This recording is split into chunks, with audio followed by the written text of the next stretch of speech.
If you could ask a millionaire, how do I get rich? What kind of answer do you think you would get? In this video, we will share advice from a millionaire YouTuber and entrepreneur. We'll also cover lessons from the next book that you should read if your goal is to get rich. We'll talk about the mindset shift you need to make to achieve this goal and the steps you can take right now to get started. Are you ready?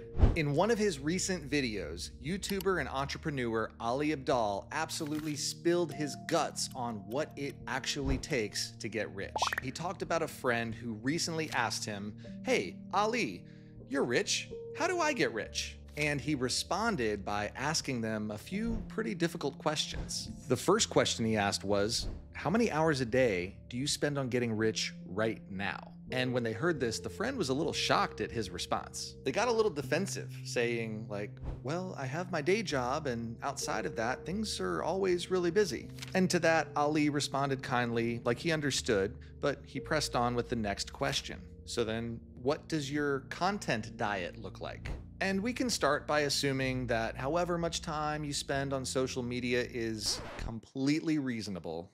But the question is, what type of content are you spending your time watching, reading, listening to? Is any of it helping to actually move you closer to your goal of getting rich? Then he asked, what books are you reading on getting rich? What podcasts are you listening to? And in simply hearing these questions, his friend had this total aha moment, like they were waking up after being asleep in the Matrix the entire time.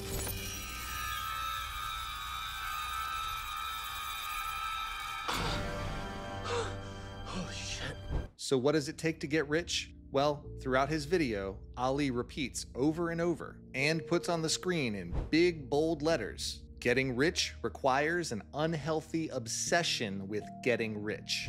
And to you, that may sound crazy, but he drives this point home, mentioning that many people might see this as like toxic behavior and like you really shouldn't obsess about money and you really shouldn't grind relentlessly on work at home outside of your day job, burning the candle from both ends, no work-life balance. But he argues that if you want unusual results, you need to be a little bit unusual. I mean, if you want to be in the top 1% or even the top 10% of people in anything, you need to do more than the people that are not a part of that group. You need to think differently, you need to act differently, you need to work differently. I mean, just think about Olympic level athletes, for example, like the number of hours, weeks, months, years that they put in training and like drilling and honing their craft. Doesn't it make sense that they're getting the results that they're getting after putting in that level of effort and work? So then Ali drew the line directly from athlete to millionaire by saying that all of the rich people that he's ever met never had work-life balance until after they got rich. I mean, he's basically saying that they had to grind it out, burning the candle from both ends in order to achieve something that was worthwhile. So, what does the roadmap to getting rich look like? Well, first we need to understand what is not working. And second, you should consider subscribing to this channel in order to keep up with future videos because they just might help you reach your goals. And third, we'll dive into the best book on how to get rich, and that book is called The Millionaire Fastlane by MJ DeMarco. And just ignore the sort of clickbaity title. This is actually a really good book. I loved listening to the audiobook version of it. And it comes highly recommended by Ali as the single best book he's ever read on how to get rich. And if you want to pick up a copy for yourself, there is a link down in the description below this video and in the pinned comments. But right now we're going to break down the highlights from the book, and I'm going to share with you the 3 paths that we can take in life, the 3 traps that keep us from getting rich, the 4 ways to actually get rich, and the 5 commandments for building a business. So first, there are 3 paths that we might potentially take in life. And the first path is the sidewalk. Now, the sidewalk is where we're living paycheck to paycheck. You don't really have a lot of money. Maybe you have a lot of debt. You might be spending money on long shot things like lotto tickets and never really saving up for anything substantial. Now, I won't spend a lot of time talking about the sidewalk, but if this sounds like you or feels like you currently, I'm going to go ahead and throw a link up on the screen here to a video that I think might be helpful. So make sure to click on that now and then just come back to this video when you're ready. Or you can also find the link to that video in the description below this video once you've gotten to the end if you want. Now, after the sidewalk, there is the slow lane, and this is actually where like the majority of people are. And the slow lane is pretty interesting because you can still get rich in the slow lane, but it's not very easy or even very likely, and it may just not happen as soon as you would like. You might think of the slow lane as your parents' way of doing things. This is where you're meant to go to school and get good grades and then get a good job and then save a portion of your paycheck every 2 weeks and then take some of that savings and maybe invest it in the stock market or invest it in real estate or property. And the idea is that eventually you will have saved enough money that you can retire wealthy at the age of 65 when you have arthritis in both of your knees and not enough energy to go do the fun things that you want to do. Now, there are 3 traps that keep us in the slow lane. And the first trap is just thinking that the slow lane is safe, when the fact of the matter is this is not true. You could lose your job, you could have kids unexpectedly, you could get divorced, you could have health issues all of a sudden. Really, any of these things could bankrupt you at any time, and that is kind of scary. Now, the second trap that keeps us in the slow lane is that we are trading our time for money. Now, you might hear that and think, well, yeah, that's how you make money, right? And sure, that is the way that most people make money. And I'm not even saying you can't get wealthy trading your time for money, because certainly some careers are worth more than others. You could be a doctor, you could be a lawyer, you could have some job in the tech space or in the finance space, or just a higher level executive job that pays more. But in all of those scenarios, your income is still directly tied to your time. And so we're stuck in the trap of trading our time for money, when the truth is we only have a finite amount of time to trade. Now, the third trap that keeps us in the slow lane is believing that getting rich quick just isn't possible. And that's just not true. Getting rich easy isn't really possible. I mean, unless you win the lottery, but we're not banking on that, right? We've got to take control of our futures here. So if we can differentiate from get rich easy versus get rich quick, get rich easy is not possible, but get rich quick is, especially if we define quick as 5 to 10 years. And that might not be how you've been defining quick, but 5 to 10 years is a lot quicker than waiting until retirement. It's a heck of a lot faster than working 30 or more years in one job for one company, putting a percentage of your paycheck towards a 401k, which, don't get me wrong, all of those things are fine to do, but remember, the purpose of this video is how to get rich. Now, one interesting point on this is that wealth is not really an event the way that we think of it or the way that it's often reported to us in the media. But in reality, any of the overnight successes that we hear about usually have years and years and years of groundwork behind them before wealth or success was actually achieved. So by now, do you want anything to do with the sidewalk or the slow lane? Because if not, we can look at the fast lane. Now, if there is one big idea that you should take away from this book and this YouTube video, it is what the author refers to as the law of effection, meaning having an effect on things.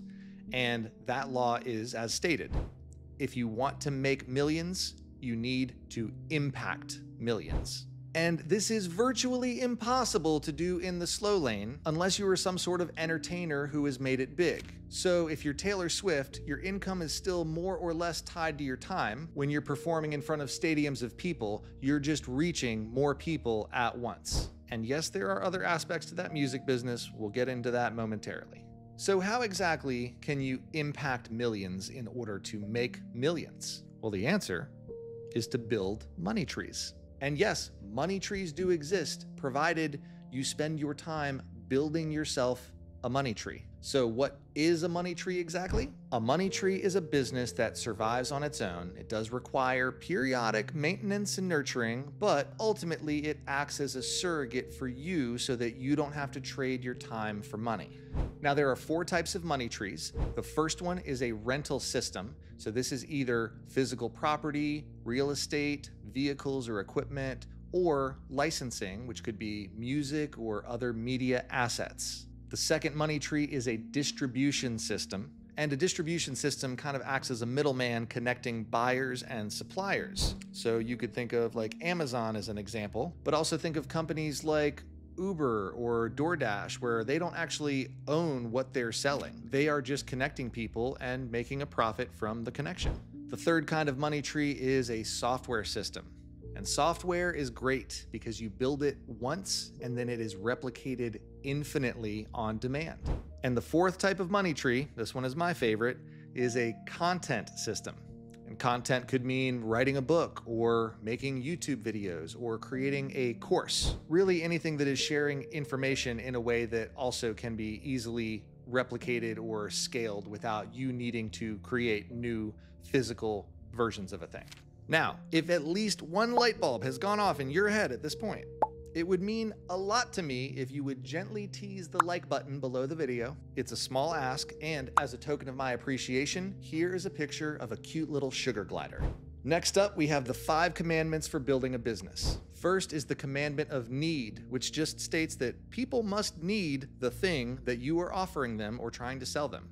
If there is no need, there is no business. Second is the commandment of entry. And that just means that if the barrier for entry into your type of business is high, you have a higher likelihood of success. It is going to be harder for someone else to try and copy your business, which means you'll have less competition. But the lower the barrier to entry, the more competitive the landscape becomes. If you take making YouTube videos as a content system, for example, it's actually not the easiest thing to do in terms of all of the social media options that are out there. Probably writing on Twitter is maybe the easiest, and then you have sharing photos to Instagram, and then you have maybe making reels or vertical videos, which are a little bit harder than that. But when you're actually piecing together everything that it takes to make long form video and succeed on YouTube, it's probably the most difficult platform to succeed on. That doesn't mean that it is too hard to do, but there is just a little bit less competition with YouTube than there is with other types of social media. Number 3 is the commandment of control, and that simply states that we want to have control over what we're selling or offering at every point along the way. And going back to the YouTube example, Ali Abdaal actually says this. His whole business for a while depended completely on his YouTube channel. So if something were to happen to that, if his channel got, suspended or hijacked or something like that, if he lost the channel for any reason, his whole business went under. Or even just a subtle change in the algorithm means that you stop getting as many views, that could drastically affect you. So some control is given up for that instance, but then he talks about creating courses and things that he has total control over in order to meet that commandment. Number 4 is the commandment of scale. And this just means that you must be able to impact a massive number of people or have a massive impact on a few people that can pay you what you're worth. And one example of that might be if you are a business coach for Fortune 500 CEOs. You might only have a few clients, but they can pay you a lot of money if you provide them with an immense amount of value. And the 5th commandment is the commandment of time, which means the business must be disconnected from your personal time. Now, not every business satisfies every commandment that I just listed, but as you search for what you are going to do to get into the fast lane, it's important to have all 5 of these commandments in mind so that you can identify and focus on what's going to be the best opportunity for you. If you're looking at 2 different options and one of them has 2 out of the 5 and the other meets 4 out of the 5, go with the one that meets 4. So what is the mindset shift that we need to make in order to get rich? Well, first we need to stop thinking like a consumer and start thinking like a producer. Start thinking about how value is created for people. Try to solve problems for people. Ask yourself, what can you give them for their time, their money, their attention? As you go about your day and you encounter different products and stores and websites and advertisements, start to think about what's going on with the business side of stuff. Open yourself up to a kind of childlike curiosity and ask yourself questions like, why did they phrase it that way in the ad? Why did they show those scenes in that order? Why are things priced the way that they are? How is this thing made? How many people would buy this sort of thing? How did they make this website? How did they get me to give them my email address? What are they offering me for free? And what do they get for me later on? Did this ad sound salesy or genuine?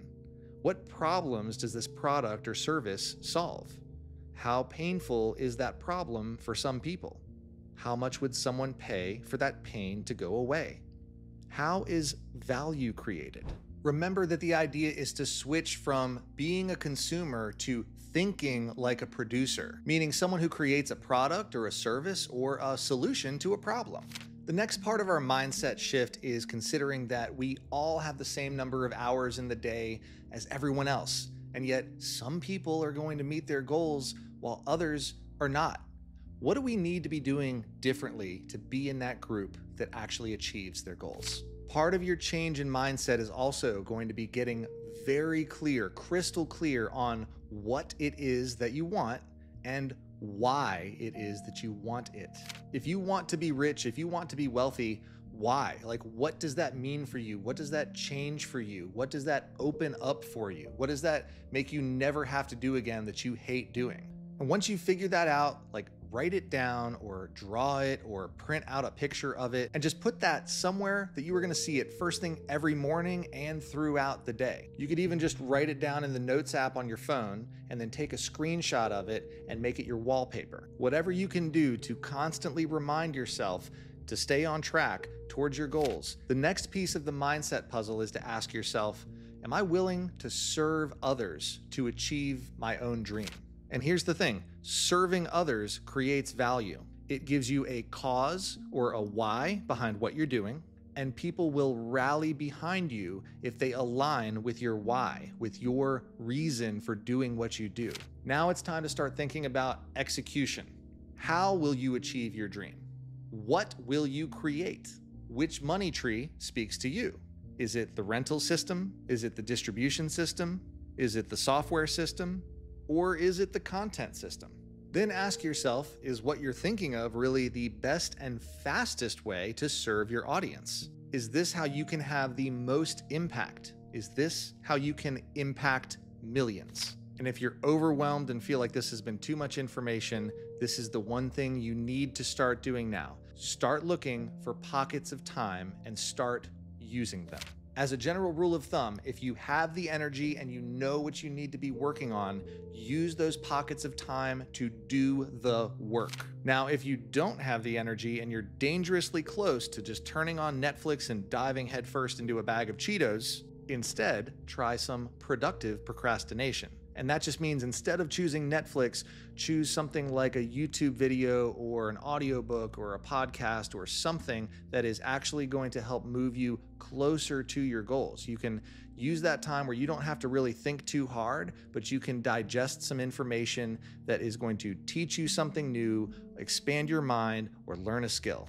But instead of being engaged in fully doing the work, you can still relax while learning something new or expanding your mind. And you just might find that after a few minutes, you are motivated to actually get up and do the work because you chose to watch something that engages your mind in the direction that it needs to be going in.